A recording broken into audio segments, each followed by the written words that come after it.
자, 안녕하세요.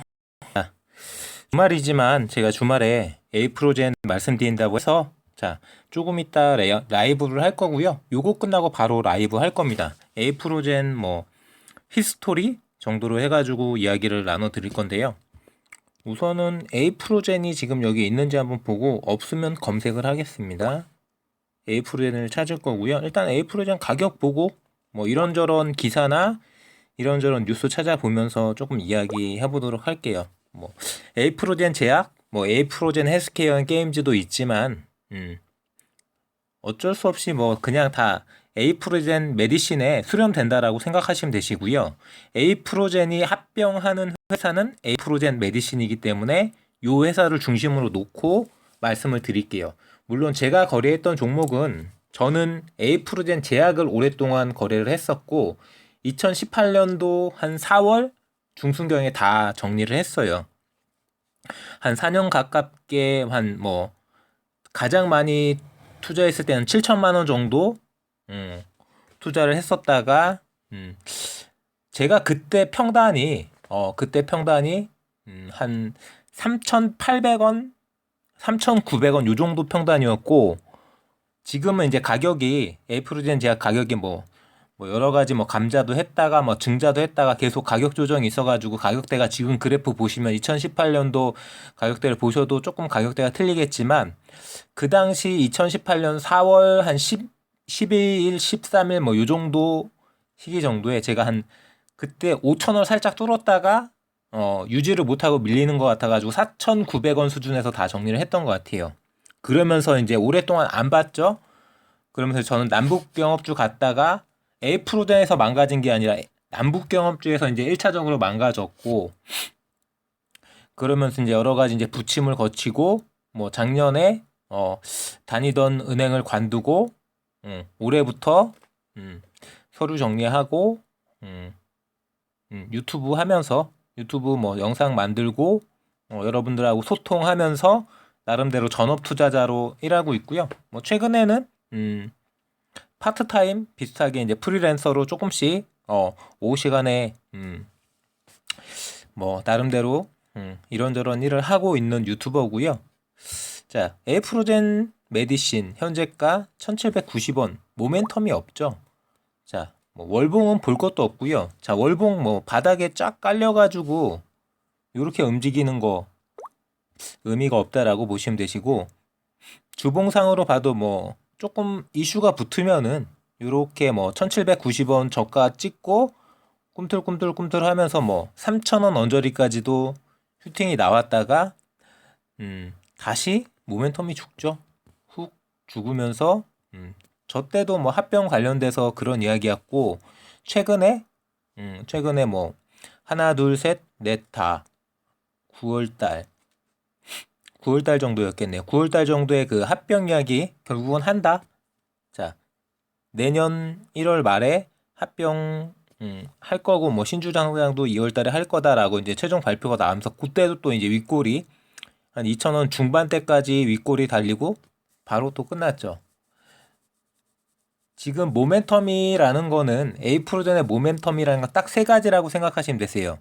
신약 관련돼서 바이오시밀러나 신약 관련돼서 임상 요런 얘기 그리고 항체 신약이 됐든 여러 가지 세포 치료제가 됐든 이런 쪽으로 해서 특허 이야기 그리고 마지막 합병 합병은 계속해서 직상장을 한다 우회 상장을 한다 이러면서 계속해서 너무 많이 울거 먹은 느낌이 없잖아 있고요. 최초에 이 에이프로젠 메디신이 나라 KIC란 회사를 인수하면서 에이프로젠 KIC로 바꿨다가 최근에 이제 사명을 에이프로젠 메디신으로 바꿨고 이 에이프로젠 메디신을 에이프로젠과 합병시키겠다는 그런 계획인 거죠.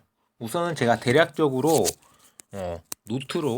노트로 대략적으로 제가 그림을 한번 그리면서 설명을 하고 기사를 한번 볼 수 있도록 이렇게 한번 해볼게요. 노트가 바로 뜰려나 모르겠습니다. 제가 이 노트를 사용한 지 오래됐는데 제가 옛날에 이용하던 폰인데 조금 그림을 그려가면서 설명을 해드려야 될 것 같아가지고 이 노트로 지금 영상을 찍고 있고요. 자, 저희 노트가 어딨나요? 오랫동안 사용을 안 했고 지금 노트를 못 찾고 있어요. 아, 떴네요, 노트. 자, 어쨌든 한번 글씨를 써가면서 설명을 조금 해볼게요. 자, 원래 지분 구조가 어떻게 되어 있냐면 지금 제가 알고 있는 부분으로는 자, 최상위 지배 구조에 지베이스가 있어요. 지베이스. 이 회사는 뭐냐? 그냥 제가 알고 있기로 100% 김재섭. 다른 사람도 아니고 100% 지분을 김재섭이 갖고 있는 어떤 뭐 어떻게 보면 지주회사격이라고 생각하시면 되시고요. 이 지주회사가 누구를 지배하냐? A 프로젠을 지배하죠. A 프로젠을 지베이스가 지배해요. 한 뭐 지베이스 지분이 한 40% 정도고 김재섭 개인 지분도 한 10% 미만으로 있어요. 거의 한 50% 이상. 어차피 50% 플러스 한 주 있으면은 절대 다수잖아요. 그렇게 이 지베이스가 지주회사고 그 아래에 A 프로젠이 있고 이 A 프로젠이 다시 뭐 A 프로젠 제약, A 프로젠 헬스케어 앤 게임즈, 그리고 뭐 A 프로젠 뭐 바이오로직스인가요? 정확하게 이름은 모르겠습니다. 공장, 오송 공장, 생산 시설 요렇게를 지배하는 구조인데 A 프로젠이 다시 A 프로젠 HNG의 지분을 갖고 있고요. 자, A 프로젠이 지금 어디하고 합병한다는 얘기인가요? 그쵸? 메디신과 합병을 합니다. 메디신과 A 프로젠. 요렇게 이제 한 몸이 되면 결과적으로 계열사가 이렇게 만들어지는 거겠죠. HNG라든지 제약이라든지 바이오로직스 공장이라든지 이렇게 계열사, 이렇게 수직 상승, 그리고 결과적으로는 김재섭이 갖고 있는 지베이스가 모든 이 회사들을 모두 결과적으로는 다 지배를 해요. 지주회사격이 지베이스라고 생각하시면 되세요. 뭐 합병 비율이나 뭐 1대 1.06인가 그런데 그게 뭐 중요한 건 아니에요. 그걸 뭐 계산해가지고 내가 유리하네 불리하네 어차피 거기에 대해서 내가 거기에 뭐 입금을 행사할 수 있는 부분이 아니기 때문에 그런 복잡한 부분을 생각하실 필요 없고, 자, 역사라는 게 있어요. 역사. 이 기업의 역사, 김재섭의 역사. 자, 최초에 제넥셀이란 회사가 있었어요. 제넥셀 세인. 지금은 사라졌죠. 상장 폐지 당했어요. 상장 폐지 당했고, 이때 이 제넥셀 세인의 약자가 GS잖아요. GS. 여기에서 파생돼서 이거를 상폐시키면서 그래도 끝까지 갖고 있었던 회사가 A 프로젠이고요. A 프로젠 어떻게 보면 연구소격이라고 생각하면 돼요. 연구소격으로 A 프로젠을 갖고 있었고, 자, 결과적으로는 A 프로젠으로만 어떤 뭐 주식 장사, 지분 싸움을 할 수 없기 때문에 이 김재섭 측에서 슈넬생명과학이라는 데를 인수를 하죠. 이 회사를 인수해가지고 자회사로 A 프로젠을 넣습니다. 원래 얘네가 모회사였어요. 모회사. 상장회사 기준으로. 이 제넥셀세인을 상폐를 시키고 나서 이제 상장회사가 없다 보니까 이 슈넬생명과학을 인수해가지고 김재섭이 이 슈넬생명과학 밑으로 A 프로젠을 넣습니다. 그리고 A 프로젠은 결과적으로 지베이스가 지분을 갖고 있고 니찌꼬가 지분을 갖고 있었어요. 지금은 이제 니찌꼬 지분이 상당 부분 희석이 됐을 거예요. 그래가지고 이 슈넬생명과학 가지고 지금 가장 앞서 있는 GS071이라는 이 제넥셀세인 071이라는 레미케이드 바이오시밀러를 만들었죠. 니찌꼬한테 뭐 400억? 몇백억 투자를 받아서 만들었고 일본에서는 판매 승인이 났어요. 판매 승인이 나왔고 팔고는 있는데 매출은 모르겠어요. 매출이 물음표. 여기서부터가 문제인 거죠. 약을 수백억 들여갖고 약을 만들고 이 약을 만든 거를 상업 생산해 준 게 바이넥스거든요. 2015년도에 제가 처음 에이프로젠 제약을 투자할 때 왜 투자를 했냐면은 다 이유가 있으니까 사람들이 투자하겠죠. 혹하는 이유가. 자, 에이프로젠 제약 상업 생산 개시. 이것 때문에 투자했어요. 왜 상업 생산을 개시했냐? 임상을 하려면 이때 임상 3상 들어갔을 때거든요. 임상 3상. 이거 임상을 하려면 약이 있어야 임상을 할 거잖아요.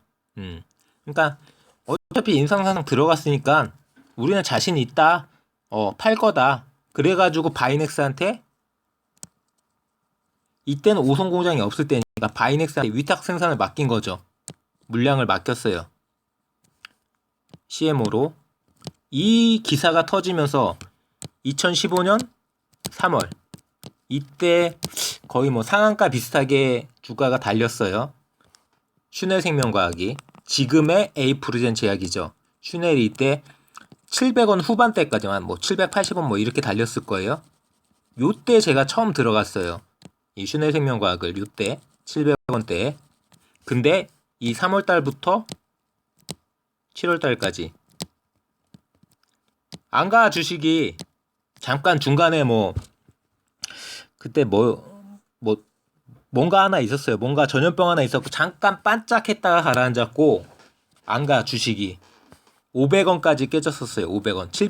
700원대 주식이 500원이 깨지네.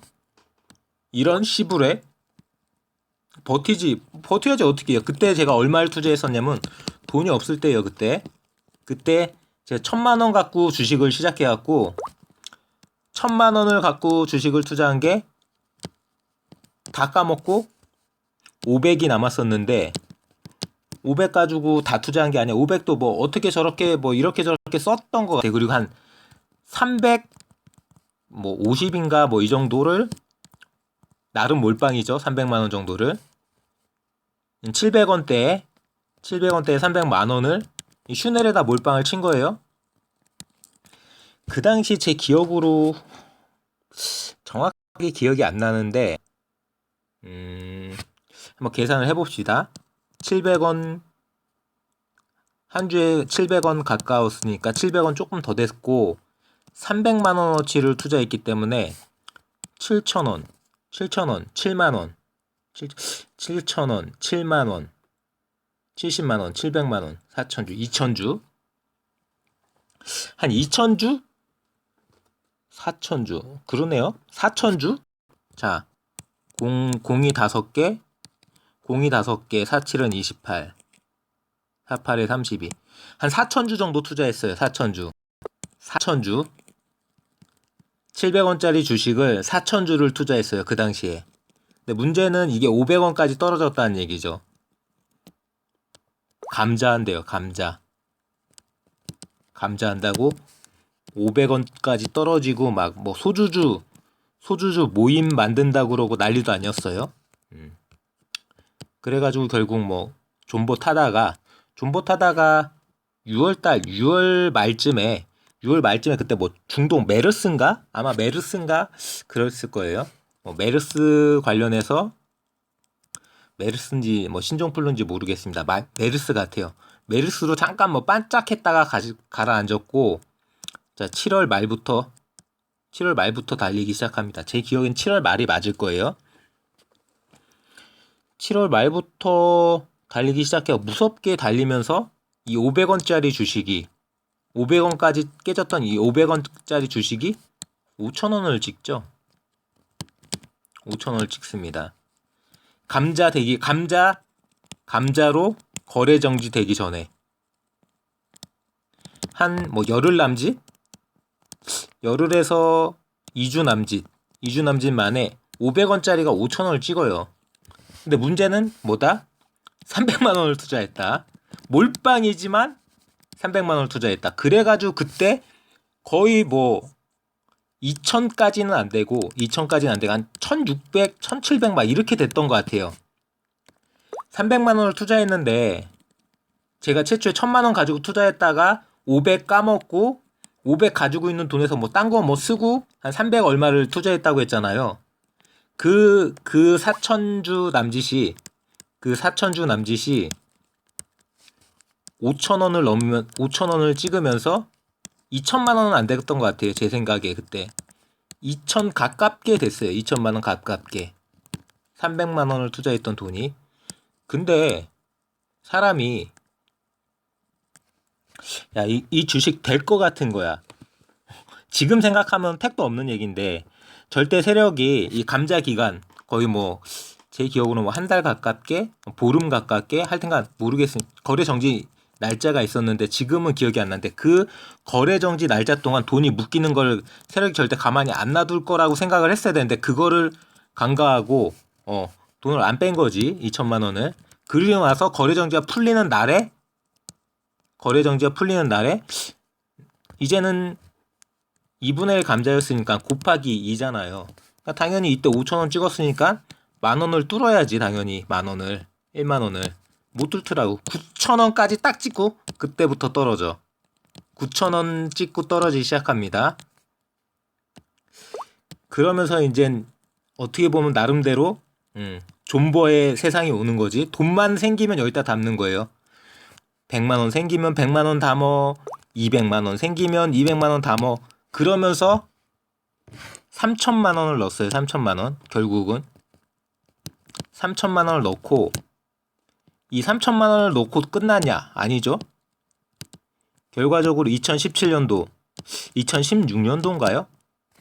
정확하게 한번 계산을 해보면은 처음에 2015년도부터 투자했고 2015년 8월에 빵 떴고 감자 끝나고 나서 거래 정지하고 그 이후부터 뭐 11월 달에도 뭔 소식이 나오고 뭐 임상 뭐 성공했다는 얘기가 나오고 아마도 2017년일 거예요.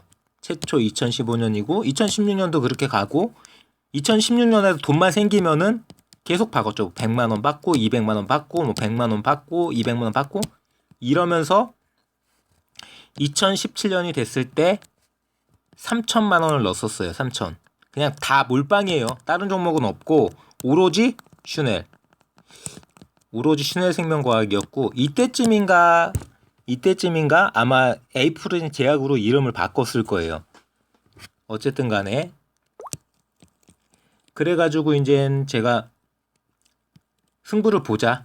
왜 이때 승부를 보자라는 생각이 들었냐면은 뭔가 또 뉴스가 나왔겠죠. 2017년에 그때 아마 판매 승인이 나왔을 거예요. 일본 판매 승인. 그 이전에 삼상은 성공해갖고 삼상 승인이 났고 일본에서 그리고 나서 판매 승인까지 나온 거예요. 근데 팔 수 있는 거지. 약을 파는 거지. 약 판매 들어가는 거지. 그래가지고 제가 이때 스탁론을 썼습니다. 3천만 원 가지고 스탁론 3배 스탁론 쓰니까 9천만 원이 나오더라고요. 9천. 합치면 1억 2천이잖아요. 합치면 1억 2천이었고 이때 뭐 나쁘지 않았어요. 2017년 자 코스닥 반도체 막 불을 뿜던 때 아닙니까? 그래가지고 이 1억 2천이 1억 4천이 됐고 1억 4천까지 늘어났고 왜냐하면은 에이프로젠을 몰빵을 못 치는 게 에이프로젠이 50%밖에 못 사. 스탁론으로 100%를 못 사. 신용도가 안 좋은 종목이어서. 그러니까 그래가지고 나머지 돈으로는 뭐 제약바이오 쪽, 뭐 반도체 쪽 이렇게 굴리면서 1억 4천을 만들었습니다. 1억 4천을 만들고 그때 제가 최대 갖고 있었던 게 7천만 원이에요. 7천. 에이프로젠 제약만 7천을 갖고 있었어요. 7천을. 스탁론 쓸 때니까. 그러고 2018년이 왔죠. 2018년이. 문제의 2018년. 자, 주총을 3번을 열었어. 주총을 3번.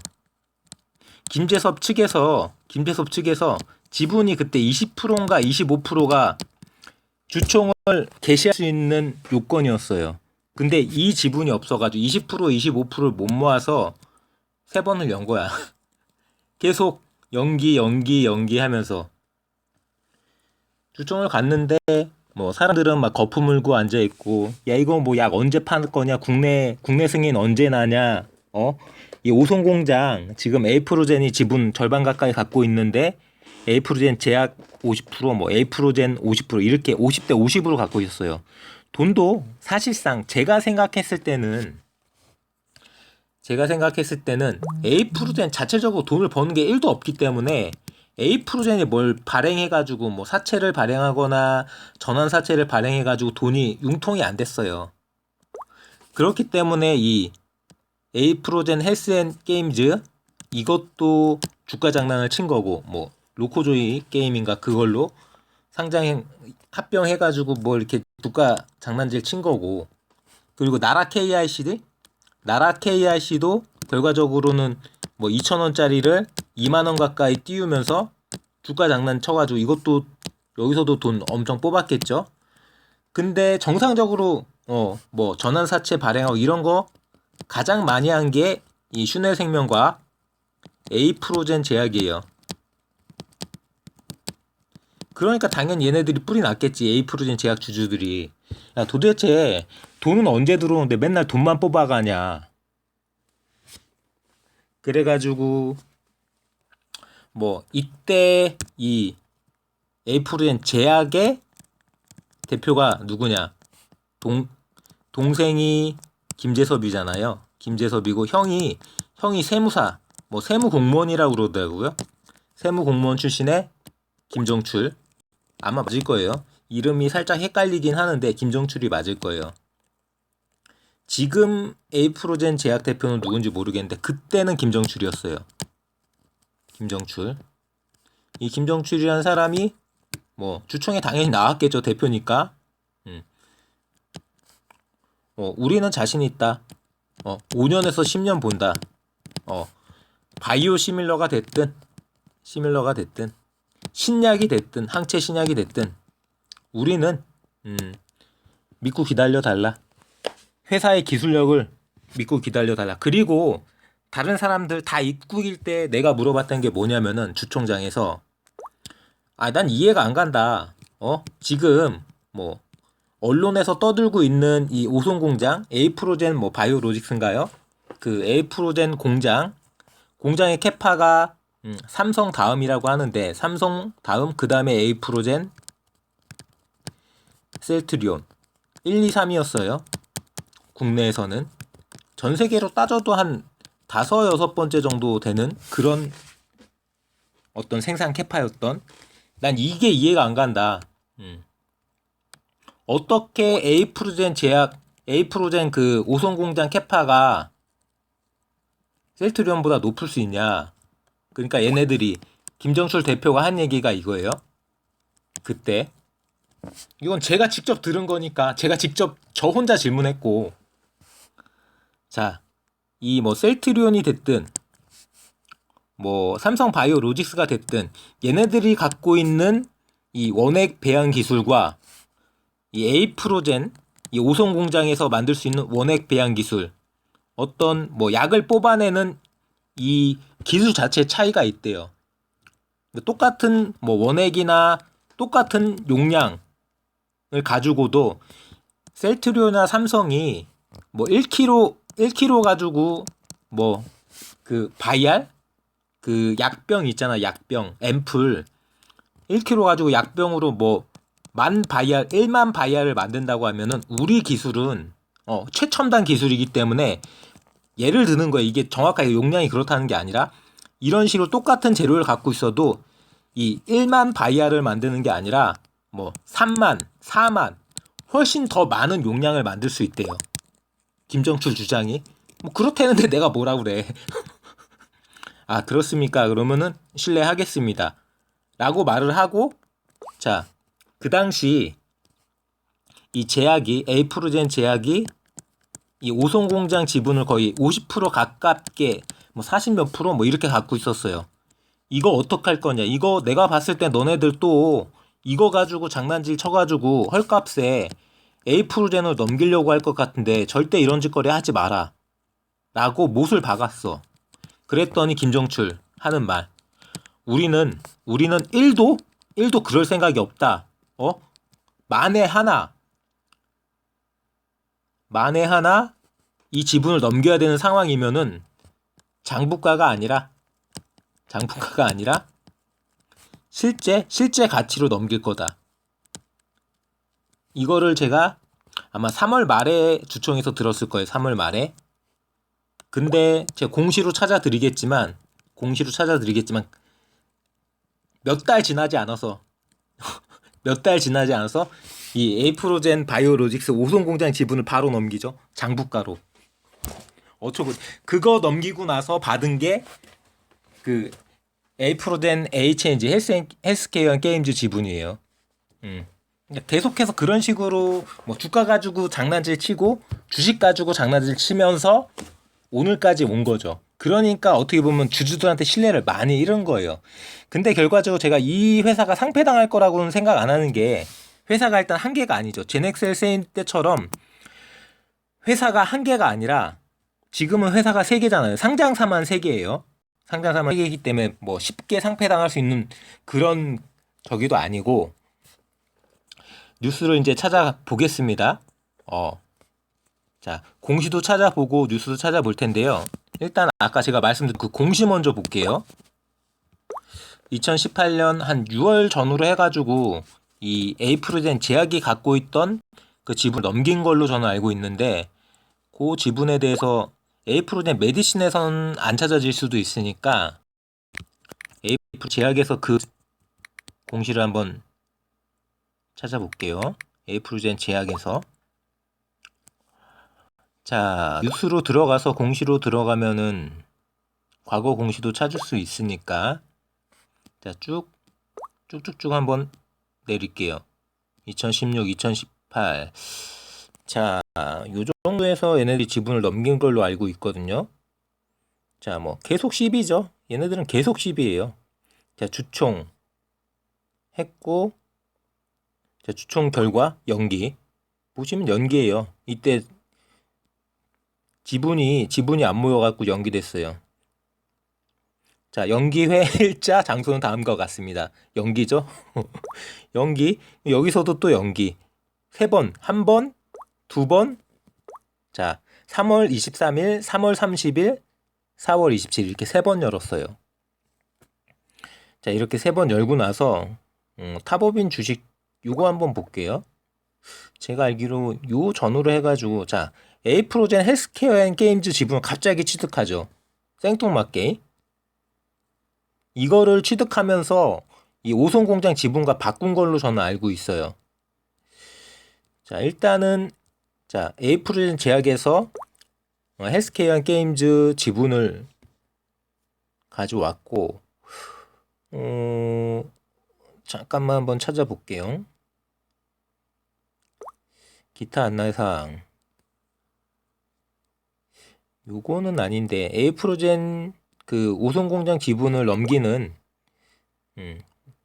오송공장 지분을 넘기는 공시가 있는데 제가 이거를 바로 못 찾아드리는 게 안타깝네요.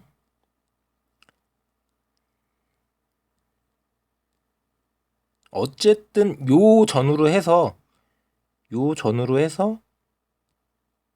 지분을 넘깁니다. 오송공장이 어떻게 보면 알짜잖아요. 그걸 넘기고 제가 이제 다시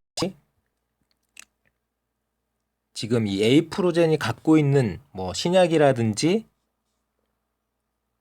여러 가지 뭐 바이오시밀러 요런 가치에 대해서 말씀을 좀 드릴 텐데 제가 언론사 하나를 검색을 해서 여기를 들어가서 에이프로젠을 제가 검색을 할게요. 여기를 들어가면은 제가 좀 말하기 편한 그런 기사들을 찾을 수가 있기 때문에 에이프로젠을 칠 거고요.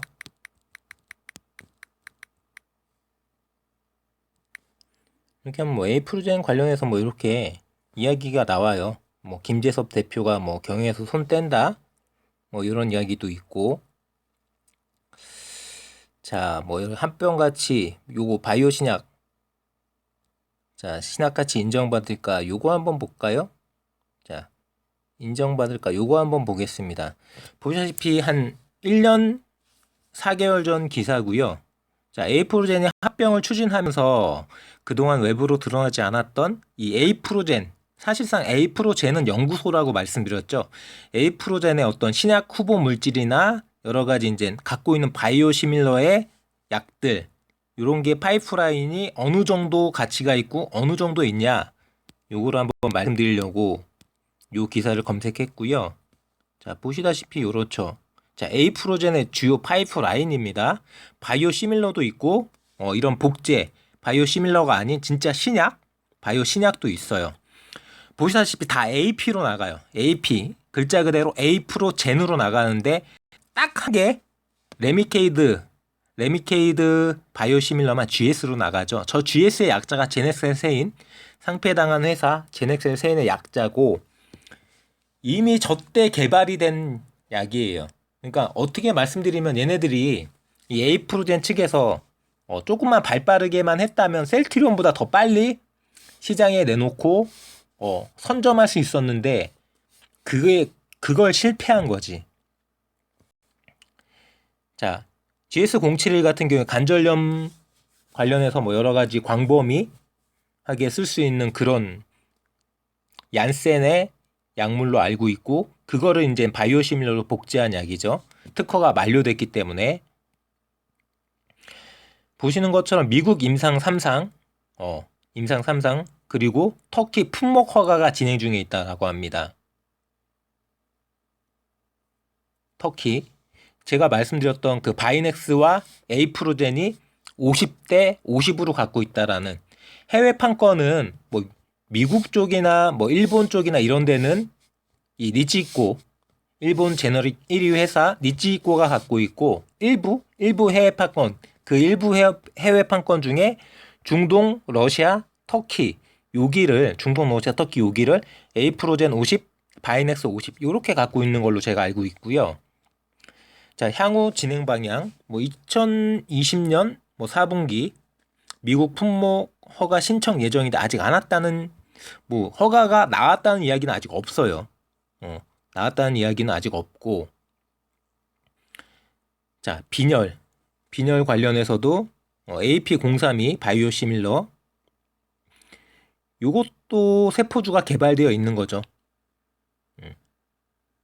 뭐 엠브렐도 마찬가지, 뭐 여러 가지, 리툭산도 마찬가지, 허세틴도 마찬가지, 뭐 유방암, 뭐 혈액암 이런 것도 뭐 전임상이 진행되고 있고, 미국 임상 1상이 완료된 부분이 있고, 요렇게 바이오시밀러도 많이 있죠. 한두 가지가 아니, 하나, 둘, 셋, 넷, 다섯, 여섯, 일곱, 여덟. 가장 빠른 게 이제 GS071 레미케이드 바이오시밀러고요. 나름대로 이렇게 다 뭐 21년 1분기 임상 예정, 20년 4분기 임상, 이게 이제 20년도 기사니까 이렇게 착착 잘 진행은 되고 있어요. 그러니까 여기에 딱 계속 돈을 쏟아붓고 있는 거야. 한 개를 진행하는 게 아니라, 한 개를 진행해도 뭐 여러분들 아시다시피 신풍제약 같은 경우에 이 피라맥스 기존 약물 재창출로 임상하려는데도 어마어마한 돈이 들어가서 돈을 쏟아붓고 있잖아요.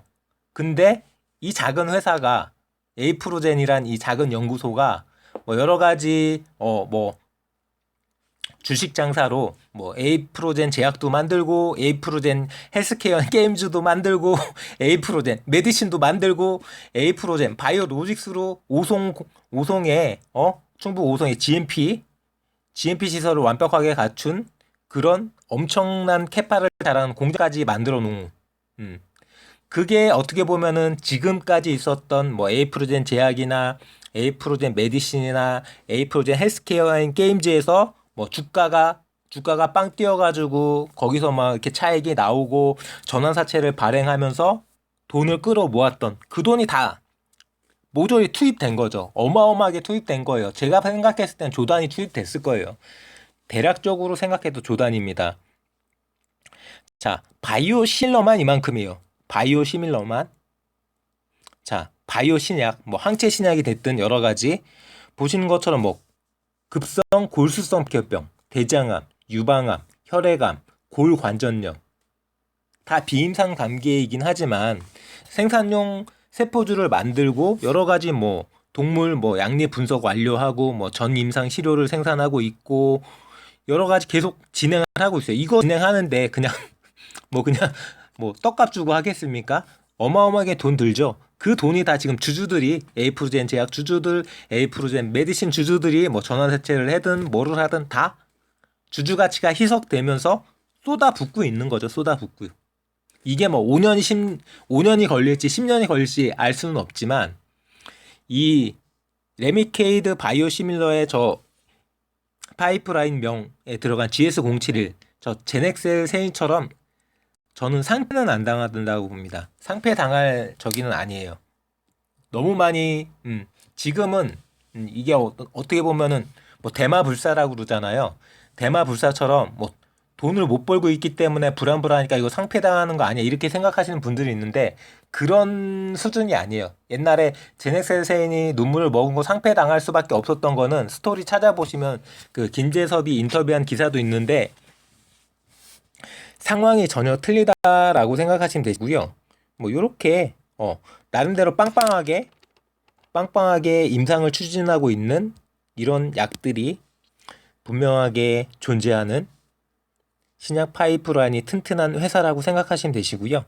뭐 요번에 에이프로젠이 이 에이프로젠 메디신과 합병을 하면서 요 바이오 신약의 가치를 뭐 합병 가액에 포함시킨 게 한 6% 수준이라고 하네요. 시가총액의 6% 정도를 요 정도는 아무래도 인정받을 수 있는 가액이 아닌가라고 나름대로 산정한 부분이고 뭐 금감원 통해서 뭐 합병 신고서를 하고 뭐 그걸 다시 정정하고 굉장히 복잡한 과정을 거쳤죠. 뭐 2015년, 2016년 이때부터 직상장을 할 거냐, 우회상장 할 거냐 이거 가지고 말들이 많았어요.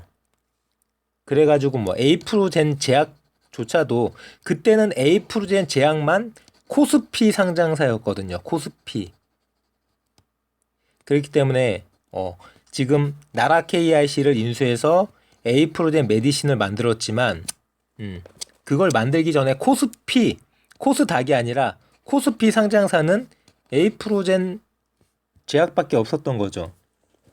그래가지고 한때는 에이프로젠 제약으로 우회 상장하는 거 아니냐 이러면서 에이프로젠 제약이 계속해서 주가가 움직였던 그런 찌라시도 있었고요. 하지만 결과적으로 지금에 와서 생각했을 때는 에이프로젠을 한번 팔려고 했었어요. 에이프로젠을 팔려고 한 게 아니라 에이프로젠 제약을 팔려고 했는데 안 팔렸고 나라 KIC를 인수하면서 에이프로젠 KIC로 만들고 다시 메디신으로 만든 이 회사랑 에이프로젠이 지금 합병하면서 사실상 우회상장하는 거죠.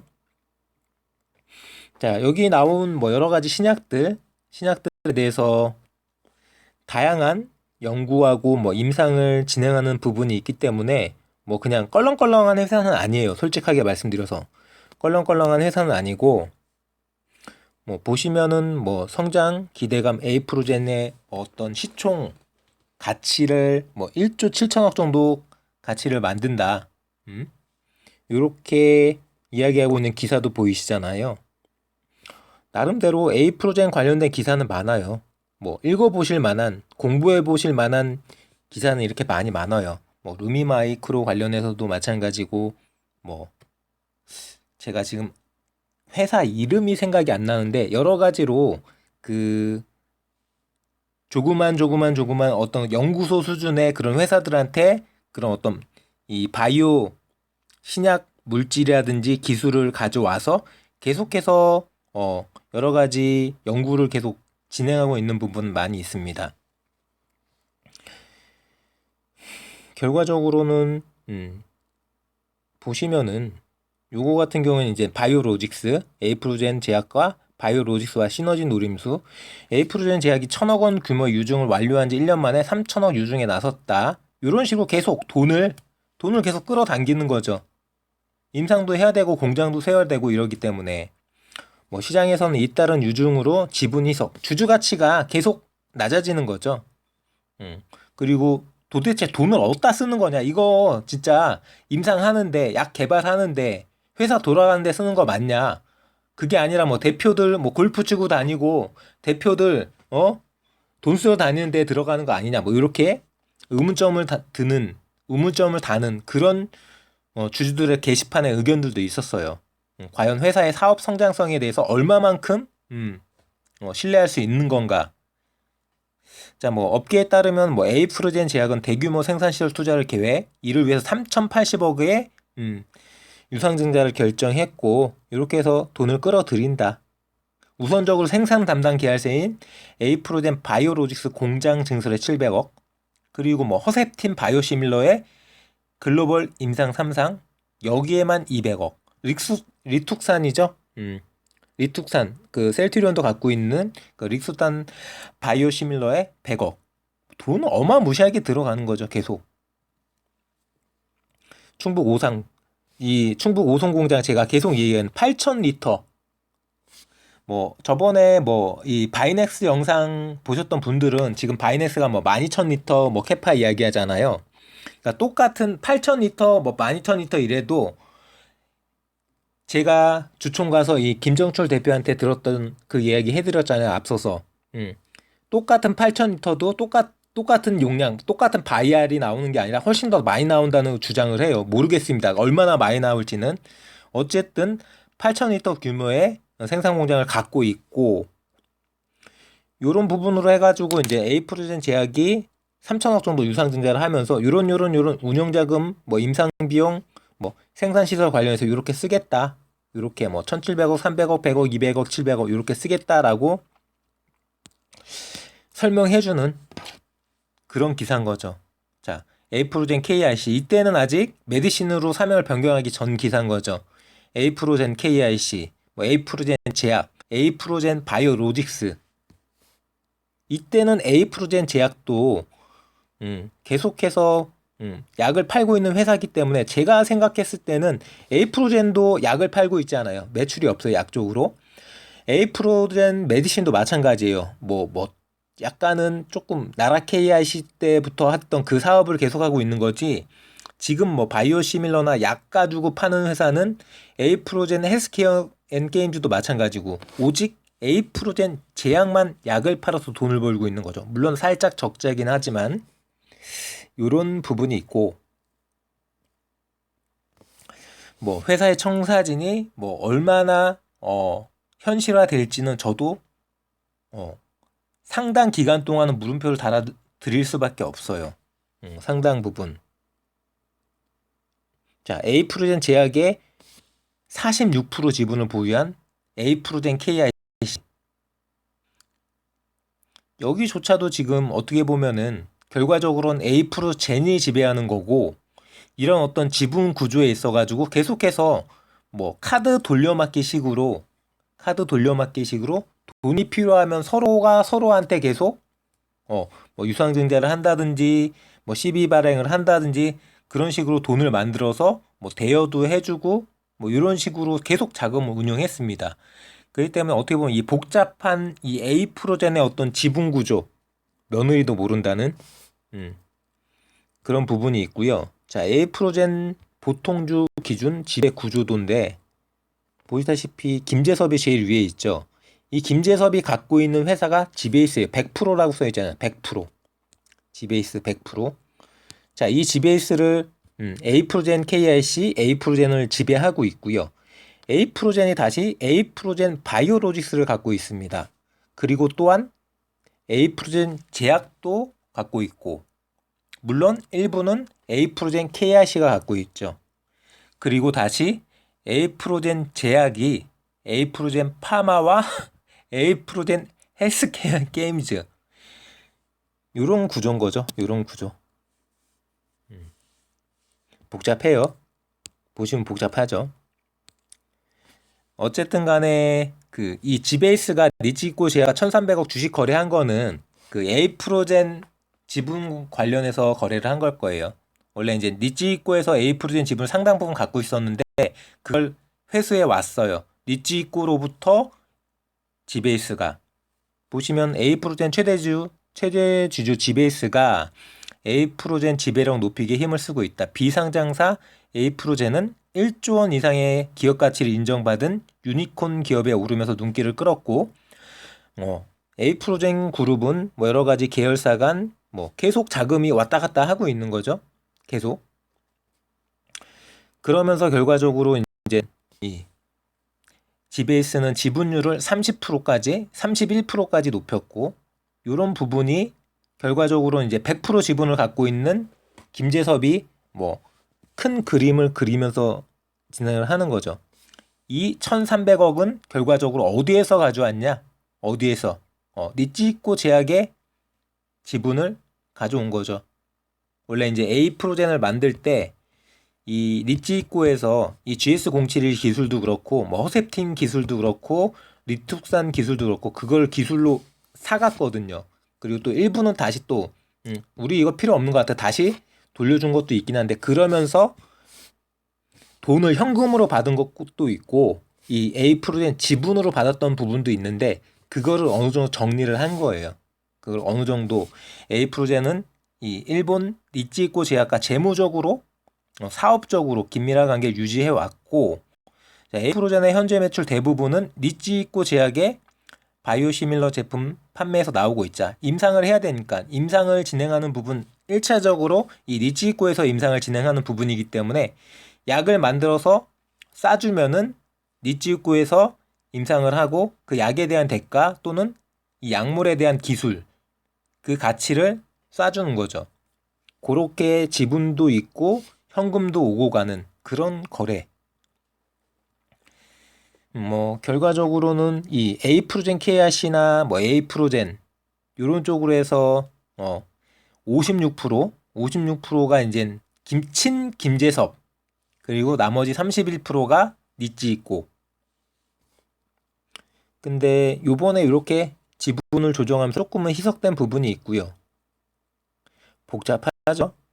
하지만 이렇게 복잡하다라는 부분도 결과적으로는 이 니치이코라는 회사 자체가 뭐 예전에 뭐 이 바이넥스 관련해서도 바이넥스 지분을 뭐 니치이코가 뭐 판다 어쩐다 뭐 줄어든다 어쩐다 해서 말들이 많은 것처럼 뭐 그냥 막 진짜 어떻게 말씀드리면은 뭐 쉽게 사라질 만한 뭐 상폐 당할 만한 그런 회사들의 어떤 불투명한 정말 알 수 없는 물음표가 달리는 뭐 서류상 뭐 페이퍼 컴퍼니 아니야라고 할 정도의 그런 부분은 아니라는 거죠. 뭐 주가 조작이나 뭐 작전이나 이런 거는 아니에요. 분명히 실체라는 게 있고 바이오시밀러나 바이오신약이라는 기술력과 특허와